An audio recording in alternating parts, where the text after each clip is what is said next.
Central force দিয়ে দখল করার পরিকল্পনা সব ভেস্তে দেবো। কাল থেকে দিল্লিতে মোদিজির পতন শুরু হয়ে গেছে। বাংলা হবে দ্বিতীয় পতন, আর বাংলা দখল করে দিল্লি দখল করব, এটাও মাথায় রাখবেন। কালকে প্রমাণ হয়ে গেছে এরা মাইনরিটি হয়ে গেছে।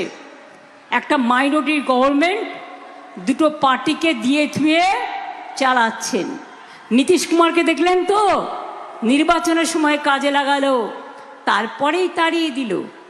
একটা কথা বলে যায়, এখন বলছে দেবো 3000 ফর্ম ফিল আপ করছে, ভুলেও করবেন না।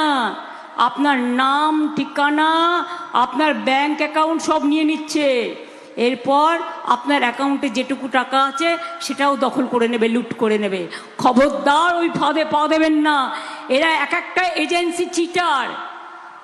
এক একটা বাইরে থেকে আইটি এজেন্সির নামে কতগুলো চিটার, কতগুলো প্রতারককে নিয়ে এসছে। সাবধানে থাকবেন। আমার নামেও বললেও শুনবেন না। আগের বার যা বলেছিলাম করে দিয়েছি। লক্ষ্মীর ভাণ্ডার করবো বলেছিলাম, করেছি। শুরু করেছিলাম, 5 বছর চলছে। তা একটা সোনার ডিম হাঁসে, একটা হাঁসকে মেরে একদিন খাবেন না প্রতিদিন খাবেন? ভাবুন সেটা। 365 দিন খাবেন। মোদিবাবু সোনার হাঁসের গল্প শোনাচ্ছেন।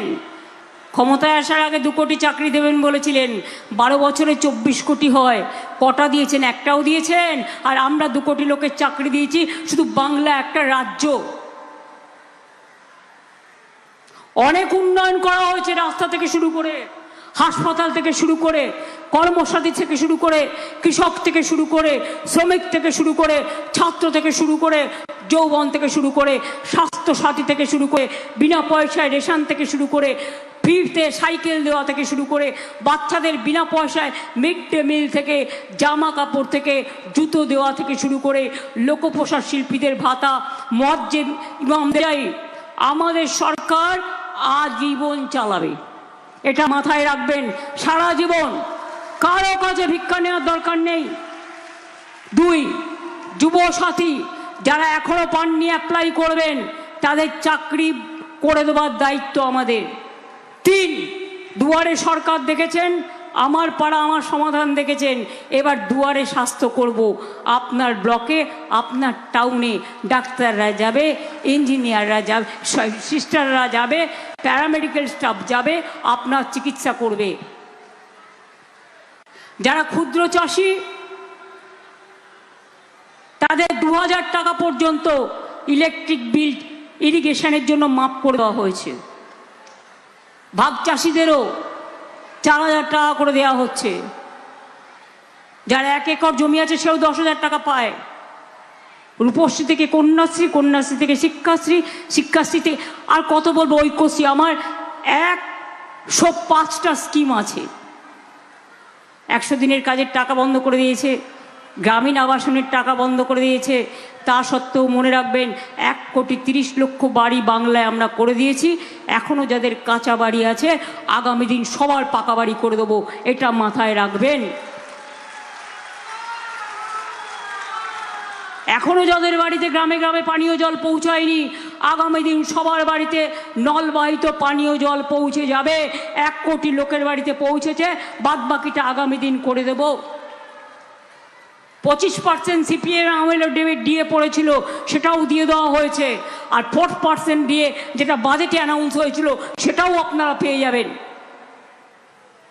একমাত্র স্টেট বাংলায় মনে রাখবেন শুধুমাত্র পেনশন আছে, আর কোনো জায়গায় নেই। বয়োজ্যেষ্ঠ মানুষরা এই পেনশনের উপরে নির্ভর করে চলেন, এবং তাদের চিকিৎসার জন্য 25% দেওয়া হয়েছে, আগেই তারা নিতে পারেন। তাছাড়া হেলথ স্কিম আলাদা আছে ওদের জন্য। আবার বলি, আগামী দিন যদি মনে করেন বিনা পয়সায় খাদ্য, বিনা পয়সায় স্বাস্থ্য, লক্ষ্মীর ভাণ্ডার, যুব সাথী, কর্মসংস্থান, ইন্ডাস্ট্রিয়াল গ্রোথ। আপনার এখানে বারুইপুরে আগে আসতাম, বাপরে রেলগেটের সামনে আমায় দাঁড়িয়ে থাকতে হতো, আর এখন তো ফ্লাইওভার হয়ে গেছে। এই যে বিভাস দেখছেন, বিভাস ওদিকে জয়নগরের ভব, কুলতলি থেকে শুরু করে, এরা সবাই আমাকে পেয়ারা পাঠায়। এদের পেয়ারা আজকে জিআই ট্যাগ পেয়েছে, জয়নগরের মোয়া আজকে জিআই ট্যাগ পেয়েছে। আপনাদের ফুলে ফলে ঘেরা এই বারুইপুর, জয়নগরের মোয়াতে ঘেরা নলিন গুড়, শীতকাল আসলেই মনে পড়ে আমরা সবাইকে জয়নগরের মোয়া পাঠাই, ওরা আমাকে পাঠায়, আমি সেটা পাঠিয়ে দিই সবাইকে। ভাগ করে খাই, আমরা ভাগাভাগি করে থাকি। অনেক ভোট কেটেছে মানুষের, এর বদলা নিতে চান কি চান না? এসআইআর লাইনে দাঁড়িয়েছেন কি মা বোনেরা? চুপ কেন? নোটবন্দির লাইনে দাঁড়িয়েছেন, আধার কার্ড নিতে 1000 টাকা দিয়েছেন। এই দেখুন আপনাদের গলাগুলো চুপ হয়ে গেছে। আপনারা যদি জোরে না বলেন আমি এনার্জি পাই না।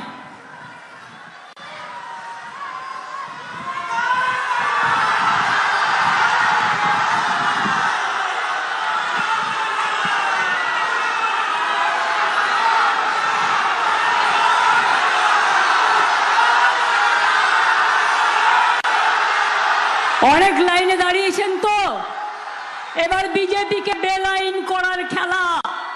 মনে রাখবেন, দুরন্ত ভাবে খেলতে হবে। আর বাংলাকে ওরা যা অত্যাচার করছে, বাংলাকে টার্গেট করলে আমরা দিল্লি কাঁপিয়ে দিই। গতকাল পরাস্ত করে দেখিয়ে দিয়েছি বাংলা কি করতে পারে। আগামী দিনও বলে দিলাম, বিজেপি তুমি জেনে রেখো, তোমারে বধিবে যে গোকুলে বাড়িছে সে। এত উদ্ধত্ত ভালো না, এত অহংকার ভালো না। দুরাচারী, স্বৈরাচারী, ব্যভিচারী, ভোট কাটারি, এদের একটি ভোটও দেবেন না। আর নির্দল কিছু আছে যাদের কোনো দল নাই, বিজেপির টাকায় নির্দল হয়, একটি ভোটও দেবেন না। মনে রাখবেন, এটা একটা রাজনৈতিক অসম লড়াই। তা সত্ত্বেও এটা সম লড়াই হয়ে যাবে ইলেকশনে। কারণ আমি যদি একজন রাজনৈতিক যোদ্ধা হই, মা বোনেরা আমার সহযোদ্ধা, আর ভাই বোনেরা আমার পাহারাদার। এটা মাথায় রাখবেন। ইভিএম মেশিনগুলো ভালো করে যত্ন নেবেন, কাউন্টিং ভালো করে যত্ন নেবেন। খারাপ ইভিএম মেশিনে ভোট করতে দেবেন না। ভিভিপ্যাট ছাড়া ইভিএম মেশিন চেক হবে না, প্রত্যেকটা পার্টিতে চেক করে দেখতে হবে। আর ইলেকশনে যারা ডিউটি করবে তাদের যেন কোনোভাবে টাকা দিয়ে কিনতে না পারে, তাদের যেন কোনোভাবে চায়ের সাথে কিছু মিশিয়ে দিতে না পারে, জলের সাথে কিছু মিশিয়ে দিতে না পারে। মনে রাখবেন, তখন আপনি একজন যোদ্ধা যেমন বীরের মতো লড়াই করে, আপনাকেও কিন্তু তৃণমূল দলটা তৈরি করবার জন্য বীরের মতো লড়তে হয়েছে এবং লড়াই আপনারা করবেন। এই লড়াইয়ে আমরা তো 32 লক্ষ মানুষের ভোট তুলে দিয়েছি সুপ্রিম কোর্টে কেস করে। আগামী দিনও বলে যাচ্ছি, আজ নয় কাল সবার নাম উঠবেই।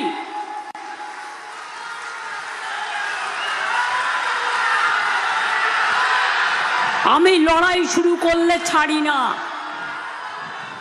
বিজেপির হিম্মত নেই আমাকে লড়ার, তাই গটগট করে 2 লাখ পুলিশ পাঠাচ্ছে। অবজারভার কারা? মন্ত্রীদের আত্মীয় স্বজন এবং বিজেপি পরিবার থেকে ম্যাক্সিমাম। একজন অবজারভার বেচারা নিউট্রালি কাজ করেছিলেন, প্রতিবাদ করেছিলেন, তাকে সরিয়ে দিয়েছিলেন। আরে অবজারভাররা তো নিরপেক্ষভাবে কাজ করবে, তো ইসি তাদের কেন গাইডলাইন্স দিচ্ছেন? তাদের নিয়ে ভিসি করছেন কেন? কোন ইসি? বাংলার। আর একজন এসছে রিটায়ার্ড অফিসার, তিনি যা কীর্তি করে গেছেন সিঙ্গুরের জমি আন্দোলনের দখল করার জমির সবচেয়ে বড় হোতা, নিশ্চয়ই ভুলে যাননি আপনারা। তিনি সবাইকে ভার্চুয়াল মিটিং করে বলছেন তৃণমূলকে অ্যারেস্ট করতে হবে, তাদের এতে গ্যাজা দিতে হবে, গাড়িতে গাঁজা ঢুকিয়ে দাও, বাড়িতে গাঁজা ঢুকিয়ে দাও, ইনকাম ট্যাক্স রেড করো, ইডি রেড করো, সিবিআই রেড করো। লজ্জা করে না? নির্বাচনের সময় গণতান্ত্রিকভাবে লড়তে পারেন না, হামাগুড়ি দিয়ে চলছেন। দিল্লি থেকে এলো ভাই, সাথে এলো ইডি সিবিআই, সেন্ট্রাল পুলিশের গটগট। এরপরে কোথায় যাবে? বিপদে পড়লে তখন লোকাল পুলিশ। আর এখনকার লোকাল পুলিশ তো সেন্ট্রাল ফোর্স দেখলে মাথা নত করে দিচ্ছে। কেন করছে আমি জানি না, এটা ওদের ব্যাপার। কিন্তু বলুন, এরা এখন আমাদের হাতে নেই। ওরা ভাবছে ওরা এখন নির্বাচন কমিশনের হাতে। ঠিক আছে, তাই করুক, কিন্তু আর কদিন? 2 সপ্তাহ নয়, 3 সপ্তাহ, তারপর কোথায় যাবেন? আমি যদি মানুষের ভাষা বুঝে থাকি, মানুষের কথা বুঝে থাকি, মনে রাখবেন, বাংলায় যারা আমরা ছিলাম, তারা আছি, তারা থাকবো এবং মর্যাদার সাথে বাঁচব। বাংলার লোকেরা বাইরে গেলে অত্যাচার, বাংলার লোকেরা মাছ খাবে না, মাংস খাবে না, ডিম খাবে না। কি তোমাদের মাথা খাবে না আমার মাথা খাবে? কি খেয়ে থাকবে? তাই বলি, যতই করো হামলা, যতই করো হামলা, এবার হবে বদলা, এবার হবে বদলা, গণতন্ত্রের বদলা। যতই করো হামলা, যতই করো হামলা, নেব ভোটের বাক্সে বদলা। যতই করো হামলা, যতই করো হামলা, তৃণমূল জিতবে বাংলা, জোড়া ফুল জিতবে বাংলা, বাংলার মামাটি মানুষ জিতবে বাংলা। এটা মাথায় রাখবেন। আমি এটুকু বলে, আমার যেহেতু অন্যান্য অনেকগুলো মিটিং আছে, মিছিলও আছে, আপনাদের সকলকে প্রণাম জানিয়ে, সালাম জানিয়ে, জয় জোহার।